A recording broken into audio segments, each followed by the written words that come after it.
मध्य प्रदेश में चाइनीज मांझा के प्रतिबंध के बावजूद बालाघाट में चोरी छिपे चाइनीज मांझा बेचा जा रहा था, जिसकी जांच के लिए कलेक्टर डॉक्टर गिरीश कुमार मिश्रा के निर्देश के बाद सीएसपी अपूर्व भलावी और कोतवाली थाना प्रभारी कमल सिंह गहलोत की टीम ने शहर के पतंग विक्रेताओं के यहां छापेमार कार्यवाही के तहत जांच की, जिसमें गुजरी के 3 लोगों के यहां से प्रतिबंधित चाइनीज मांझा बरामद किया गया है।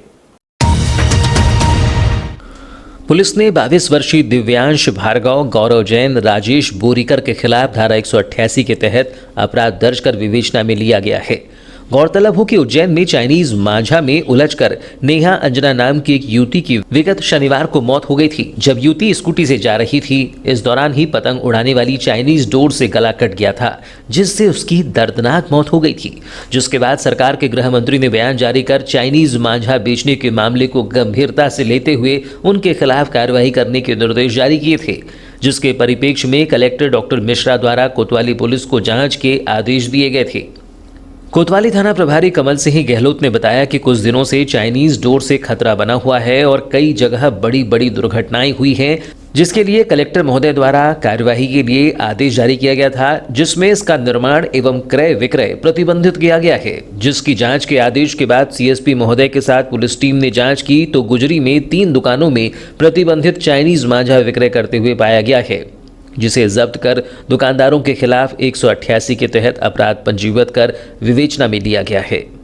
देखिए, अभी कुछ दिनों से ये जो चाइना डोर है पतंग की, लाइलॉन की होती है, जिससे मानव जीवन को खतरा रहता है। कई जगह बड़ी बड़ी दुर्घटनाएं हुई है इसको लेके, और इसी के अगेंस्ट कार्रवाई के लिए श्रीमान कलेक्टर महोदय जिला बालाघाट के द्वारा एक प्रतिबंधात्मक आदेश धारा 144 के तहत जारी किया गया, जिसमें पूरी तरह से इसका निर्माण और क्रय विक्रय प्रतिबंधित किया गया है। तो उसी आदेश के तारतम्य में आज सीएसपी साहब और हमारी पूरी टीम के द्वारा करीब 3-4 दुकानें जो जहां पतंग और बाकी लाइलॉन की डोर वगैरह जो बिकती है वहां की चेकिंग की गई। चेकिंग के दौरान गुजरी चौक पे 3 दुकानें हैं, 3 दुकानों पे वो अवैध रूप से विक्रय करते हुए पाए गए चाइना डोर, और उसमें धारा 188 के तहत प्रकरण पंजीबद्ध करके विवेचना में लिया गया, और साथ ही ये जो चाइना डोर है उनको जब्त किया गया। सर, क्या इनके दुकानदारों के मालिक को आरोपी बनाया गया? जी बिल्कुल, इसमें धारा 188 भादवी के तहत आरोपी हैं, जो भी दुकानदार जो विक्रय कर रहा था।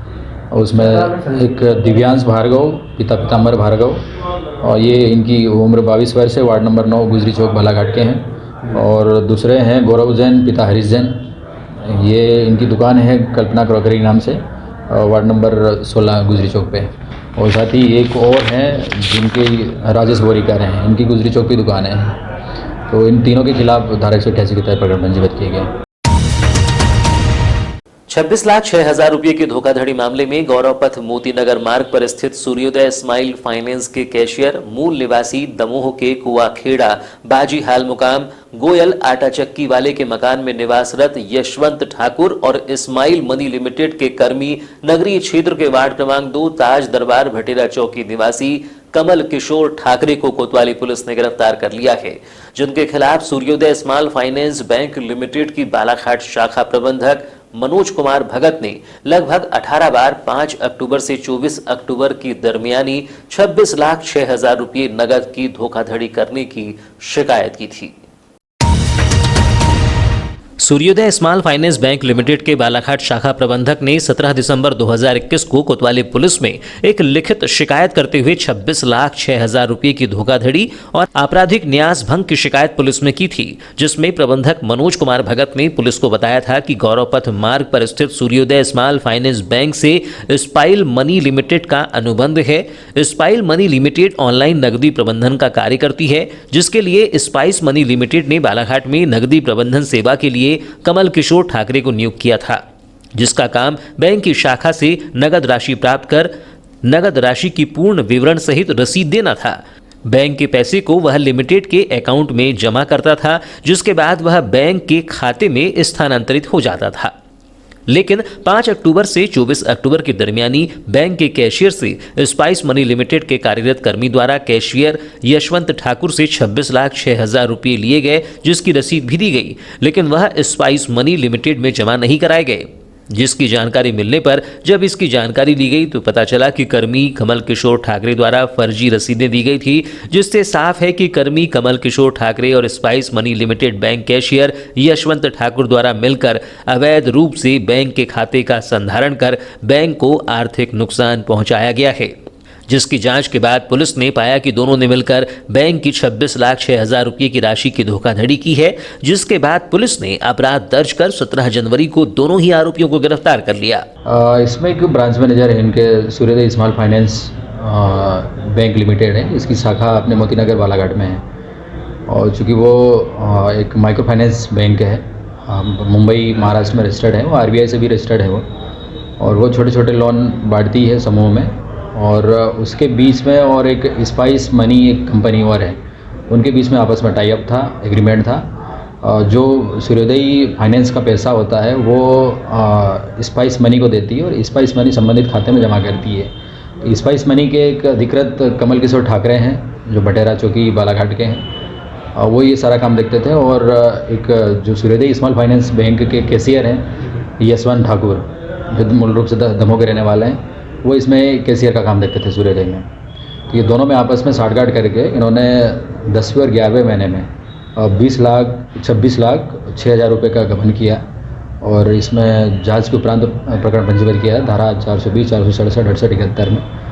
जांच में क्या पाया? जांच में ये चीज़ें पाई गई है कि जो पैसा सूर्योदय से लिया है, सूर्योदय माइक्रो फाइनेंस कंपनी से लिया है, वो पैसा संबंधित खाते में जमा होना था, वो इनके द्वारा जमा नहीं किया गया है। स्पाइस मनी जो कंपनी है उन्होंने भी सारे डॉक्यूमेंट प्रोवाइड करवाए हैं, और उन्होंने ये बताया कि ये जो कमल किशोर हैं, इन्होंने जो रसीद प्रोड्यूस की है, बताई कि हाँ ये इस रसीद के माध्यम से पैसा जमा किया, जबकि वो रसीदें फर्जी पाई गई हैं।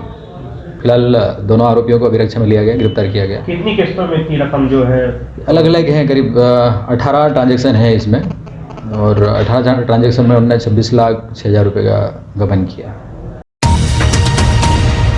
लोन के नाम पर वाहन चालक से 2,09,547 रुपये की धोखाधड़ी करने के आरोपी नई दिल्ली वेस्ट अंतर्गत नवीन नगर निवासी अनुज कुमार यादव और गौरव कोठारी को कोतवाली पुलिस ने दिल्ली से गिरफ्तार कर बालाघाट लाया है।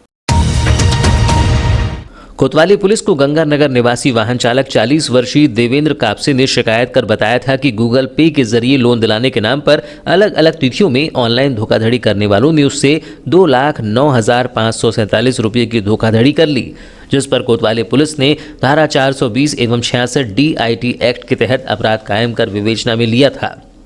कोतवाली थाना प्रभारी ने बताया कि शिकायतकर्ता ने बताया कि 2 अलग अलग मोबाइल नंबर से आए कॉल में कॉलर ने लोन के नाम पर राशि जमा कराई, और जब राशि जमा करने के बाद लोन नहीं मिला तो पीड़ित को लगा कि उसके साथ ऑनलाइन ठगी हुई है, जिसकी शिकायत पर मामला दर्ज कर विवेचना में लेकर जांच की गई तो दिल्ली निवासी 2 युवकों को पकड़ा गया है, जिनके खातों में प्रारंभिक जांच में 20 लाख रुपये मिले हैं, जिससे संभावना है कि और भी लोगों के साथ धोखाधड़ी कर इन्होंने राशि ली होगी, जिन्हें न्यायालय में पेश कर उनका न्यायिक रिमांड लिया गया है, जिनसे और पूछताछ की जाएगी। देखिए, ये 10 तारीख की बात है, 10 जनवरी की। देवेंद्र कापसे हैं आवेदक, यहाँ यहीं के गंगानगर बालाघाट के हैं, और वो ड्राइवरी भी करते हैं। तो उन्होंने एक आवेदन दिया कि उसमें उन्होंने ये बताया कि उनके पास में 2 अलग अलग मोबाइल नंबरों से फ़ोन आया था, और उन्होंने बताया था कि एक बजाज फाइनेंस से दिल्ली से बोल रहे हैं और आपको किसी प्रकार के लोन की आवश्यकता हो तो आप बताइए। क्योंकि इनको पहले से ही लोन की ज़रूरत थी, तो उनको जहाँ से मैं ले लिया, और उसके बाद प्रोसेसिंग और बाकी अन्य चार्जेस के नाम पे उन्होंने अलग अलग तारीखों में 2-3 दिन तक पैसा उन्होंने जमा करवाया, और गूगल पे और फ़ोनपे के माध्यम से उन्होंने अपने खातों में पैसा जमा करवाया, जो कुल 2,07,000 के समथिंग की राशि है, और ली और उन्होंने धोखाधड़ी की उनके साथ में। तो जिसमें 2 आरोपियों को दिल्ली से गिरफ्तार करके लाया गया है, और फिलहाल पुलिस रिमांड पर लिया गया है, बाकी पूछताछ की जा रही है। और उनके जो बैंक स्टेटमेंट है, अलग अलग बैंकों के खाते हैं, वो खातों का एनालिसिस किया जा रहा है। एक खाते में लगभग 30 लाख का ट्रांजैक्शन है, और एक अन्य खाता है उसमें भी लगभग इतनी ही राशि का ट्रांजैक्शन है। इन आरोपी क्या नाम है? इसमें दोनों हैं, एक पंकज और एक राहुल है, दोनों को भी पुलिस रिमांड में लिया गया कहाँ के है। रहते हैं? एक अनुज कुमार यादव हैं जो अकाउंट होल्डर हैं, ये दिल्ली के ही हैं, और दूसरा गौरव हैं, वो भी दिल्ली के ही हैं। दोनों आरोपी दिल्ली के, उनको पुलिस रिमांड पर लेकर पूछताछ की जा रही है। कितने लाख? कितनी राशि की चली थी? देखो, यहाँ जो हमारे पास में FIR है उसमें 2,07,000 के समथिंग है। ये काफ़ी गरीब आदमी है और बड़ी मुश्किल से उसने पैसा इकट्ठा किया था और वही उसी के साथ धोखाधड़ी हुई है। शहीद Chandrashekhar Azad synthetic hockey turf मैदान बनने में हो रही देरी से न केवल जिले में प्रतिवर्ष होने वाली अखिल भारतीय हॉकी टूर्नामेंट विगत 2 सालों से नहीं हो पा रहा है, वहीं हॉकी खिलाड़ियों के लिए अभ्यास करने कोई मैदान नहीं होने से हॉकी खिलाड़ी निराश हैं। 7 करोड़ 26 लाख रुपए से शहीद Chandrashekhar Azad synthetic hockey turf मैदान के पूरे होने का सपना अब भी सपना बना हुआ है और यह कब पूरा होगा इसका भी कोई समय निर्धारित नहीं है, जिससे लगता है कि आगामी वर्ष 2023 जनवरी में सिंथेटिक हॉकी टर्फ मैदान में हॉकी प्रतियोगिता संभव नहीं है। चूंकि पेविलियन निर्माण की ड्राइंग में बार बार बदलाव से फाइनल ड्राइंग ठेकेदार सत्यनारायण अग्रवाल को बीते दिसंबर में मिली है, जिसके बाद निर्माण कार्य प्रारंभ हो गया है जो 11 महीनों में पूरा करना है, जिसके बाद सिंथेटिक हॉकी बिछाने का काम किया जाएगा, जिससे लगता नहीं है कि आगामी जनवरी 2023 तक यह कार्य पूरा हो पाए। शहीद Chandrashekhar Azad synthetic hockey turf मैदान को लेकर विगत लंबे समय से अध्यक्षीय कार्यभार का निर्वहन कर रही राजेश पाठक के नेतृत्व में नेहरू स्पोर्टिंग क्लब द्वारा शहीद चंद्रशेखर आजाद मैदान को सिंथेटिक हॉकी टर्फ मैदान में बदलने की मांग की जा रही थी, जिसको लेकर जिला स्तर से प्रदेश स्तर तक प्रयास किए गए। तत्कालीन समय में बैहर दौरे पर आए प्रदेश के मुख्यमंत्री शिवराज सिंह चौहान ने इसकी घोषणा की थी, जिसके बाद शहीद Chandrashekhar Azad synthetic hockey turf मैदान बनाने के लिए राशि मिलने में ही सालों लग गए। जिसके बाद राशि मिली तो अब मैदान बनाने में देरी हो रही है, जिससे क्लब सहित खेल प्रेमियों में निराशा है। 7 करोड़ 26 लाख की लागत से बनने वाले शहीद Chandrashekhar Azad synthetic hockey turf मैदान का भूमि पूजन 10 मार्च 2021 को पूर्व मंत्री एवं विधायक गौरीशंकर बिसेन के मुख्य आतिथ्य राज्य मंत्री रामकिशोर कावरे की अध्यक्षता एवं पूर्व नगरपालिका अध्यक्ष अनिल धुआरे के विशेष आतिथ्य में किया गया था। मध्य प्रदेश पुलिस आवास एवं अधोसंरचना विकास निगम एवं मध्य प्रदेश खेल एवं युवा कल्याण विभाग के माध्यम से बनने वाले शहीद Chandrashekhar Azad synthetic hockey turf मैदान के गुणवत्तापूर्ण और जल्द बनने का दावा भरे मंच से जनप्रतिनिधियों और वक्ताओं ने किया था, लेकिन भूमि पूजन को 10 माह से ज्यादा समय बीत जाने के बाद भी महज पेविलियन का कार्य प्रारंभ हो सका है, जिससे अंदाजा लगाया जा सकता है कि पूरा काम होने में कितनी देर लगेगी। बताया जाता है कि शहीद Chandrashekhar Azad synthetic hockey turf मैदान के निर्माण के लिए टेंडर और बार बार ड्राइंग में बदलाव के कारण कार्य शुरू होने में देरी हुई है। ठेकेदार सत्यनारायण अग्रवाल की माने तो पहले पूर्व निर्माण के डिसमेंटल का टेंडर किया गया, जिसके बाद पेविलियन निर्माण का। वहीं बार बार ड्राइंग बदली गई, जिससे न केवल समय ज़्यादा लगा बल्कि लागत भी बढ़ गई है। चूंकि उन्होंने तत्कालीन दर से टेंडर लिया था, लेकिन अब महंगाई बढ़ जाने से वह स्वयं इस कार्य को लेकर इच्छुक नहीं थे, लेकिन सबके कहने पर वह काम कर रही हैं और मुझे 11 महीने का समय है। इस दौरान उन्हें पेविलियन में खिलाड़ियों के ठहरने, दर्शकों के बैठने की गैलरी का निर्माण करना है। मैदान में टर्फ बिछाने का काम मेरा नहीं है। टर्फ मैदान का पहला टेंडर जो हुआ था वो फरवरी में हुआ था और टर्फ मैदान का नहीं हुआ था। टर्फ में जो बिल्डिंग बनने वाली पवेलियन बोलते हैं, जिसमें खिलाड़ियों के लिए रहने के लिए, तैयार होने के लिए और ऊपर बैठने के लिए जो पवेलियन बनने वाला है, उसी का भी टेंडर हुआ है। टर्फ का टेंडर नहीं हुआ है। जिस कार्य का आपको मिला है, हाँ। ये कितने दिन की अवधि थी इसमें? मेरे को जब 10 मार्च में उनको मिला था, उसमें 11 महीने की अवधि थी। 10 मार्च 2021 को मेरे ख्याल से इसका भूमि पूजन हुआ था। उसके बाद भूमि पूजन होने के बाद वहाँ डिसमेंटल करना था, तो डिसमेंटल का टेंडर लगा, उसमें 1.5-2 महीना लग गए। 2 महीने के बाद उसका टेंडर हुआ, फिर टेंडर होने के बाद उसको तोड़ने में टाइम लगा। उसके बाद जुलाई तक वो टूटा। जुलाई में फर्स्ट लेआउट मिला। मेरे पास जो काम है 2 करोड़ 64 लाख का काम है, सिर्फ बिल्डिंग वर्क का। उसके लिए मुझे लेआउट दिया गया जुलाई में। फिर जुलाई में माननीय MD साहब आए, पुलिस हाउसिंग वाले। उन्होंने आके जगह पे देखा तो उनको कुछ प्रॉब्लम समझ में आया कि बोले नहीं, यहाँ पर नहीं बनाना है। कुछ प्रॉब्लम समझ में आई तो उन्होंने फिर उसको कैंसिल किया, उस लेआउट को। पहले वहाँ पूरा मटेरियल डंप कर चुका था, सब कर चुका था। फिर उन्होंने 2 या 3 महीने बाद दूसरी ड्राइंग दी। दूसरी ड्राइंग बन के आई 3 महीने बाद, तो बारिश थी और 3 महीने बाद फिर उन्होंने जहाँ लेआउट दिया दूसरे साइड पे दिया। पहले उस साइड बनने वाला था, उसके अपोजिट साइड में इधर दिया उन्होंने ड्राइंग का। तो 3 महीने बाद जब ड्राइंग बन के आई, उसके पश्चात जब वहाँ मट्टी खोद के दी गई, फिर मेरे द्वारा लेआउट के बाद मेरे गड्ढे कर दिए गए। गड्ढे करने के बाद वहाँ कुछ प्रॉब्लम आया, मट्टी जो थी नीचे से पानी निकल रहा था, उसके लिए फिर लेआउट चेंज किया गया, ड्राइंग डिज़ाइन चेंज की गई, उसके लिए फिर 1-1.5 महीना लग गया। तो अभी मुझे 8 दिसंबर 2021 पिछले महीने 8 तारीख को मुझे नई ड्राइंग दी गई, जिसके हिसाब से फिर मैंने अभी वहाँ काम चालू कर दिया है। मैं पुलिस हाउसिंग की एजेंसी के द्वारा मुझे 2,64,00,000 का टेंडर दिया गया है। बाकी टर्फ मैदान का टेंडर अभी हुआ नहीं है, मेरे ख्याल से पिछले महीने टेंडर निकला था, खेल विभाग के द्वारा बनाया जाएगा वो टर्फ मैदान। अभी वो टेंडर पिछला निकला था, वो अभी किसी ने लिया है नहीं लिया मुझे जानकारी नहीं है इसके बारे में आपको खेल विभाग के बारे में पूरी जानकारी दे सकते हैं। नेहरू स्पोर्टिंग क्लब के अध्यक्ष राजेश पाठक ने भी शहीद Chandrashekhar Azad synthetic hockey turf मैदान बनने में हो रही देरी पर नाराजगी जाहिर करते हुए कहा कि उस मामले में प्रशासन समय सीमा तय कर मैदान का निर्माण कार्य पूरा करवाए, ताकि जिले के हॉकी खिलाड़ियों और खेल प्रेमियों को खेलने और खेल देखने का अवसर मिल सके। उन्होंने कहा कि भूमि पूजन के दौरान यह वादा किया गया था कि मैदान का निर्माण हो जाएगा, लेकिन दुर्भाग्यवश या तकनीकी समस्या कहें पूरा नहीं हो सका है और जिस तरह से काम चल रहा है उससे लगता नहीं कि वह आगामी जनवरी में नेहरू स्पोर्टिंग क्लब द्वारा आयोजित की जाने वाली अखिल भारतीय हॉकी टूर्नामेंट तक पूरा हो सके। वह हमारी भी ख्वाहिश थी, हमारे पूरे हॉकी प्रेमियों की ख्वाहिश थी। हम सब लोगों ने सपना देखा हुआ है कि यहाँ इतना अच्छा ऑल इंडिया लेवल का आयोजन होता है, पिछले 45-44 साल से लगातार चल रहा है। तो उस आयोजन को और अच्छा करने के लिए टर्फ का मैदान जब हो जाएगा तो पूरे देश की नामी गरामी टीमें यहाँ जो नहीं आ सकती थी टर्फ के कारण, वो भी आएंगी और उन सब से हम संपर्क में थे बराबर, वो सब लोग आने को तैयार भी हैं।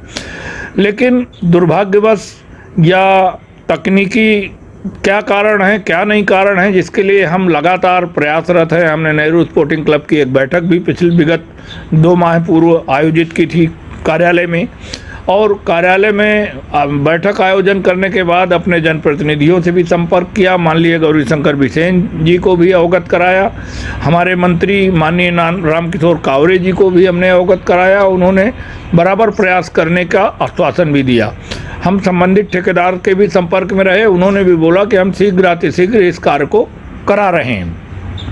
लेकिन अभी तक जो गति है उससे लग नहीं रहा कि कम से कम अगले वर्ष जनवरी में जो आयोजन हो वो कम से कम सफलतापूर्वक एस्ट्रोटर्फ के मैदान पर हो। हम जिला प्रशासन से मांग करते हैं कि जिला प्रशासन इस ओर जिला प्रशासन का ध्यान आकृष्ट हो आपके माध्यम से, और प्रशासन उसमें दबाव बना के एक टाइम लिमिट तय करके कि दिसंबर तक ये पूरा कंप्लीशन रिपोर्ट मिल जाए और जनवरी में जो ऑल इंडिया हॉकी का आयोजन होता है बालाघाट में, जो बहुत ही चर्चित आयोजन होता है पूरे देश में, बहुत समय तक पूरे देश के आयोजनों में से दूसरे स्थान पर था, लखनऊ के बाद दूसरा स्थान बालाघाट का था। तो ऐसा भव्य आयोजन जब टर्फ के मैदान पर होगा तो निश्चित रूप से बालाघाट के खिलाड़ियों को भी एक अच्छे खेल का प्रदर्शन देखने को मिलेगा। लांजी में स्थापित सिविल अस्पताल लांजी दिन प्रतिदिन स्वास्थ्य सुविधाओं में तकनीकी रूप से बेहतर होती जा रहा है। जहां सिविल अस्पताल लांजी का नया भवन बनकर तैयार हो गया है, वहीं इस भवन में मिलने वाली तकनीकी सुविधाएं भी बेहतर होती जा रही हैं। विगत दिनों जहां सिविल अस्पताल लांजी DRDO से स्थापित ऑक्सीजन प्लांट, सर्व सुविधायुक्त पैथोलॉजी, डिजिटल एक्सरे मशीन सहित समस्त तकनीकी सुविधाओं में 17 जनवरी को एक और सुविधा सिविल अस्पताल में जुड़ गई है।